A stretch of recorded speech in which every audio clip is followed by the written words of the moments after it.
মালদার মানিকচকে স্বাস্থ্যসাথী কার্ড নিয়ে দালাল চক্র রুখতে কড়া পদক্ষেপ নিল মানিকচক ব্লক প্রশাসন। 700 টাকার বিনিময়ে কার্ড বানিয়ে দেওয়ার অভিযোগ উঠেছিল বিগত কয়েকদিন আগে, ফলে নড়েচড়ে বসল প্রশাসন। বৃহস্পতিবার মানিকচকের বিডিও করমবীর কেশব ব্লক চত্বরে থাকা প্রায় 15টি অবৈধ দোকান বুলডোজার দিয়ে গুড়িয়ে দেয়। এমনকি বেশ কিছু দালালকে চিহ্নিত করে লিখিত অভিযোগ দায়ের করা হয়েছে মানিকচক থানায়। বুধবার ব্লক প্রশাসনিক ভবনে স্বাস্থ্যসাথী কার্ড করতে এসে ঘুরে যেতে হয় কয়েকজনকে। সেই সময় ব্লক চত্বরে থাকা দালালরা তাদের কাছে 700 টাকা দাবি করে বলে অভিযোগ। টাকা দিলেই কার্ড করিয়ে দেওয়া হবে বলে দালালরা তাদের জানায়।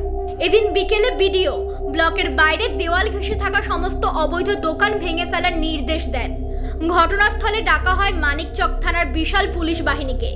এরপর ভেঙে ফেলা হয় অবৈধ দোকানগুলি। মালদা থেকে বলাই পোদ্দারের report, U Bangla TV. U Bangla TV হৃদয় ছুঁয়ে যায়।